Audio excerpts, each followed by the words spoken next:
Hi, welcome back to my channel. ഇന്ന് ഞാൻ വന്നിരിക്കുന്നത് തട്ടുകടയിലൊക്കെ കിട്ടുന്ന നല്ല ക്രിസ്പി ആയിട്ടുള്ള അകം നല്ല സോഫ്റ്റായിട്ടിരിക്കുന്ന ചിക്കൻ ഫ്രൈഡ് റെസിപ്പി ആയിട്ടാണ്. നമുക്കപ്പോൾ റെസിപ്പിയിലോട്ട് പോയാലോ? ഞാൻ ആദ്യം തന്നെ പൊടികളെല്ലാം എടുത്തിട്ടുണ്ട്. മഞ്ഞൾപ്പൊടി, പിന്നെ ചില്ലി ഫ്ലേക്സ്, പെരുംജീരകത്തിൻ്റെ പൊടി, കുരുമുളക് പൊടി, മല്ലിപ്പൊടി, മുളക് പൊടി, ഗരം മസാല, വീട്ടിൽ തന്നെ ഉണ്ടാക്കിയ ഗരം മസാലയാണ്. പിന്നെ ജിഞ്ചർ ഗാർലിക് പേസ്റ്റ്, ഞാൻ ജിഞ്ചറും അതായത് ഇഞ്ചിയും വെളുത്തുള്ളിയും കൂടി ജസ്റ്റ് മിക്സിയിലിട്ടൊന്ന് ക്രഷ് ചെയ്തെടുത്തതാണ്, അതും കൂടി ചേർത്ത്.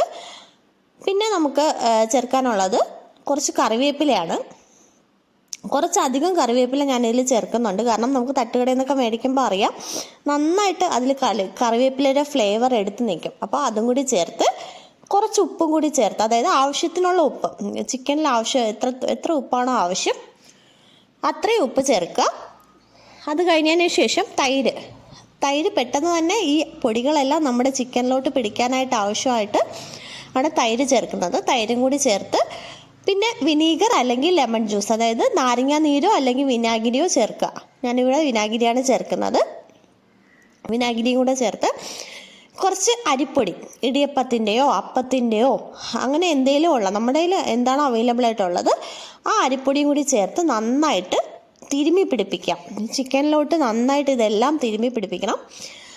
ഇടയ്ക്ക് ഒന്ന് തിരുമ്മിയതിന് ശേഷം കുറച്ച് വെളിച്ചെണ്ണയും കൂടി ചേർത്ത് കൊടുക്കാം.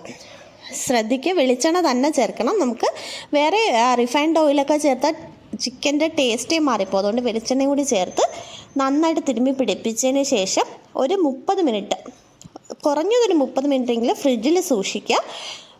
ഫ്രീസറിൽ വെക്കേണ്ട ആവശ്യമില്ല, താഴെ തന്നെ സൂക്ഷിച്ചാൽ മതി. കാരണം തലേ ദിവസം നിങ്ങൾ മസാലയൊക്കെ പുരട്ടി പിറ്റേ ദിവസത്തേക്ക് എടുക്കുന്നതാണ് ഏറ്റവും നല്ലത്. കാരണം നന്നായിട്ട് മസാലയൊക്കെ ചിക്കനിൽ പിടിച്ചിരിക്കും.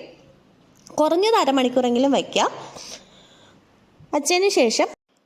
അതിനുശേഷം ഞാനൊരു ചീനച്ചട്ടി അടുപ്പത്ത് വെച്ചിട്ടുണ്ട്. അതിലോട്ട് കോക്കനട്ട് ഓയിൽ, അതായത് വെളിച്ചെണ്ണ തന്നെ യൂസ് ചെയ്യാൻ ശ്രമിക്കുക.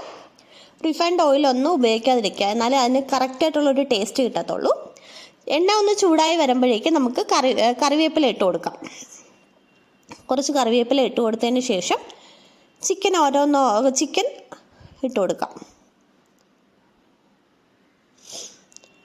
ചിക്കൻ ഇട്ട് കൊടുക്കുന്നുണ്ട്. മസാലയൊക്കെ നല്ല പിടിച്ചിരിക്കുന്ന ചിക്കനാണ്. ഓക്കെ, ചിക്കനൊക്കെ ഇട്ട് കൊടുത്തതിന് ശേഷം തിരിച്ചും മറിച്ചുവിട്ട് ഒരു 15 മിനിറ്റ് ലോ ഫ്ലെയിമിൽ വേവിച്ചെടുക്കാം. അപ്പോൾ നന്നായിട്ട് ചിക്കൻ വെന്ത് കിട്ടും. പുറമേ നമ്മൾ അരിപ്പൊടിയൊക്കെ ചേർത്തതുകൊണ്ട് പുറമേ നല്ല ക്രിസ്പി ആയിട്ട് ഇരിക്കും, അകം നന്നായിട്ട് സോഫ്റ്റായിട്ട് ഇരിക്കുന്ന ചിക്കൻ ഫ്രൈ ആണ്. ജസ്റ്റ് ഒന്ന്, ഞാനിപ്പോൾ എണ്ണ കൂടുതലുള്ളതുകൊണ്ട് എനിക്ക് അധികം തിരിച്ച് മറിച്ച് വിടേണ്ട ആവശ്യമില്ല. അല്ലെങ്കിൽ തിരിച്ച് മറിച്ച് വിട്ട് നന്നായിട്ടൊന്ന് മൂപ്പിച്ചെടുക്കാം. ഞാൻ നന്നായിട്ട് മൂപ്പിച്ചെടുത്തിട്ടുണ്ട് 2 സൈഡും.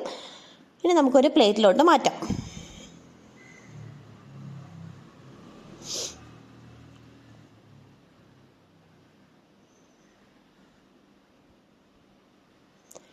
കണ്ടോ, അതിൻ്റെ അരപ്പൊക്കെ ഒരുപാട് വന്നിട്ടുണ്ട്. നമ്മൾ അത്രയും ചില്ലി ഫ്ലേക്സും അതുമൊക്കെ ചേർത്തത് കൊണ്ടാണ്. അതിൻ്റെ ആ ഒരു പൊടി ഉണ്ടല്ലോ, ഫ്രൈഡ് പൊടിയൊക്കെ കഴിക്കാൻ നല്ല ടേസ്റ്റാണ്.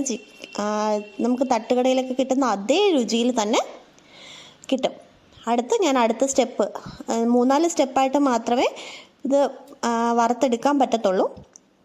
ഞാൻ അടുത്ത സ്റ്റെപ്പ് ഇട്ട് കൊടുക്കുന്നുണ്ട്. അങ്ങനെ ഓരോന്നായിട്ട് ഞാൻ വറുത്തെടുത്തിട്ടുണ്ട്. ഇതിപ്പോൾ ഞാൻ കംപ്ലീറ്റ് ചിക്കനും വറുത്തെടുത്തിട്ടുണ്ട്. കണ്ടോ, അതിൻ്റെ കളർ കണ്ടോ, ഭയങ്കര ടേസ്റ്റാണ്. നിങ്ങളെല്ലാവരും ഒന്ന് ട്രൈ ചെയ്ത് നോക്കിയിട്ട് അഭിപ്രായം പറയണേ. എല്ലാവരും ഒന്ന് വീട്ടിൽ ട്രൈ ചെയ്ത് നോക്കണം. സൂപ്പർ ടേസ്റ്റിയാണ് ഈ ചിക്കൻ ഫ്രൈ. ഇതേ റെസിപ്പി തന്നെ ഫോളോ ചെയ്താൽ മതി. നിങ്ങൾക്ക് പിന്നെ തട്ടുകടയിലൊന്നും പോയി കഴിക്കേണ്ട ആവശ്യമില്ല, വീട്ടിൽ തന്നെ ഉണ്ടാക്കി കഴിക്കാവുന്നതാണ്. എല്ലാവരും ഒന്ന് ട്രൈ ചെയ്ത് നോക്കണേ. വീഡിയോ ഇഷ്ടപ്പെട്ടാൽ ലൈക്ക് ചെയ്യുക, ഷെയർ ചെയ്യുക, ചാനലും കൂടി ഒന്ന് സബ്സ്ക്രൈബ് ചെയ്തേക്കണേ. Thank you.